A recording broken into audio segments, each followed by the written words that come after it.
Don't look at me. Don't look at me. I want to hear your answer. As a matter of fact, I think Barbara Hale is one of the most attractive women that have ever been put on the face of the earth, okay? Oh, God.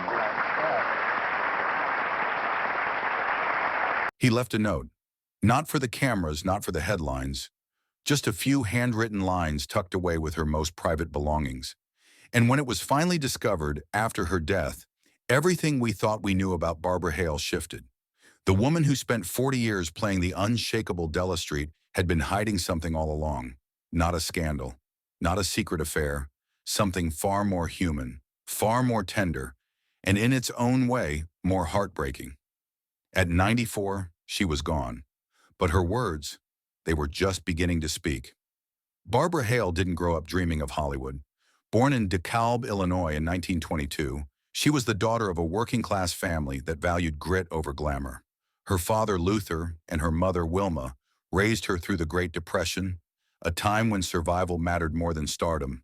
The family eventually moved to Rockford, where Barbara learned the quiet art of perseverance. She wanted to be an artist. She enrolled at the Chicago Academy of Fine Arts, sketching her way toward a future she could control. But fate, as it often does, had other plans. Her beauty was undeniable, soft, composed, with an elegance that didn't demand attention, but commanded it anyway. Modeling offers came first, then small roles in films. By the early 1940s, she had signed with RKO Pictures, slipping into uncredited parts, waiting for her moment. "I never thought I'd be an actress," she once said. "I just kept showing up, hoping someone would notice." And they did. Slowly at first, a role here, a scene there, until directors began to see what audiences would soon adore. A woman who could be both strong and tender, sharp yet warm, someone you'd trust with your secrets. Her early films like Higher and Higher in the Window showcased her range. She could play the romantic lead or the dramatic anchor with equal conviction. But it wasn't until television came calling that Barbara Hale would step into the role that would define her life, and, as it turns out, her heart. In 1957, she was cast as Della Street in Perry Mason, the brilliant legal secretary to Raymond Burr's commanding defense attorney. On paper, it was just another job.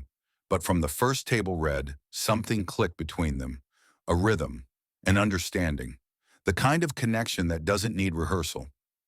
"We didn't have to act the friendship," Barbara later said. "You could feel it," and the world did.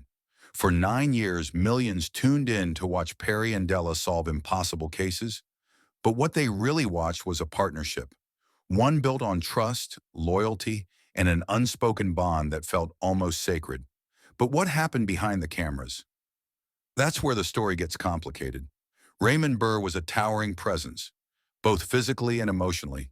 He could dominate a courtroom scene with a single glance, command a jury with the weight of his voice.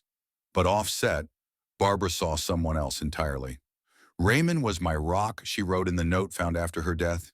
"He gave me strength when I was uncertain, and he believed in me when I doubted myself."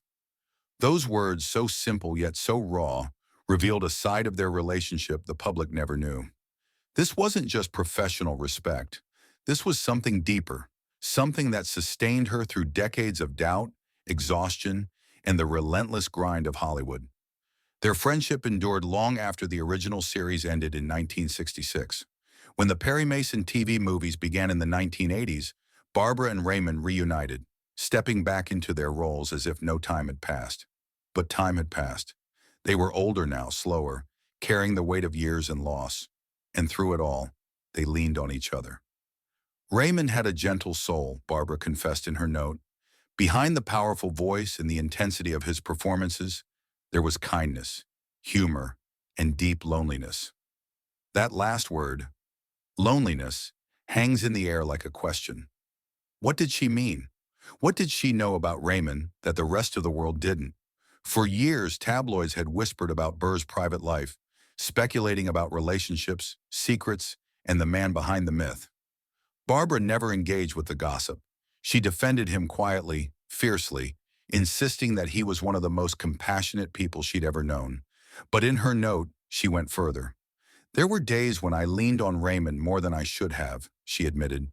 "He carried me through the long hours, through the doubts, through the years when I wondered if I still mattered in Hollywood. It's a confession that breaks your heart if you let it, because it reveals what so many successful people hide: the fear of becoming irrelevant, the exhaustion of pretending everything is fine, the loneliness that fame can't fix. And through all of that, Raymond was there, not as a lover, not as a scandal, but as something rarer, a true friend. When Raymond Burr became ill in the early 1990s, Barbara stayed by his side. She visited him often, even when filming was difficult, even when her own health was beginning to falter. And when he passed away in 1993, something inside her went quiet. "When Raymond left us, something inside me went quiet," she wrote. "I still heard his voice every time I walked into a set." That grief never left her, not fully. For the next 24 years, she carried it, not as a burden, but as a reminder of what they had shared: a love that existed without romance, without drama, without the need for validation. "I think we loved each other in the truest way," she wrote. "Not through romance, but through the kind of loyalty that doesn't fade. And that's the truth that changes everything. Because we live in a world obsessed with labels, with defining every relationship in neat, tidy boxes. But Barbara's confession doesn't fit into any of those boxes. It's messier than that, more honest. It's the kind of love that exists in the spaces between words, in the glances exchanged across a crowded set, in the quiet comfort of knowing someone sees you, really sees you, and stays anyway." Barbara Hale's life wasn't defined by scandal or spectacle. She married Bill Williams in 1946, a rugged, kind-hearted actor she met on the set of West of the Pecos. Their marriage lasted nearly 50 years, filled with love, laughter, and 3 children who adored them both. Her son, William Catt, followed in her footsteps, even appearing alongside her in the Perry Mason movies, a collaboration that brought her immense pride. She was a devoted wife, a loving mother, and a woman who valued family above fame. But she was also a woman who knew that love takes many forms, and her love for Raymond Burr, quiet, steadfast, and deeply personal, was just as real as any other. When Barbara Hale passed away on January 26, 2017, the world mourned the loss of an icon. But for those who discovered her note, her final words offered something more: a glimpse into the heart of a woman who had spent her life playing someone strong and unshakable, only to reveal, in the end, that she had been just as uncertain, just as vulnerable as the rest of us.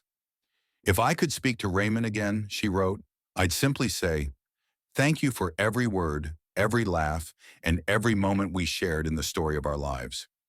And maybe that's the lesson here, that the greatest love stories aren't always the ones that make headlines. Sometimes they're the quiet ones, the ones that unfold over decades, built on trust and loyalty, and the simple, profound act of showing up for someone again and again, no matter what. Barbara Hale's note didn't just change how we see her relationship with Raymond Burr. It reminded us that love, real, enduring love, doesn't always look the way we expect. And sometimes the most beautiful thing you can say about someone is simply, "You mattered, and I'm grateful you were here."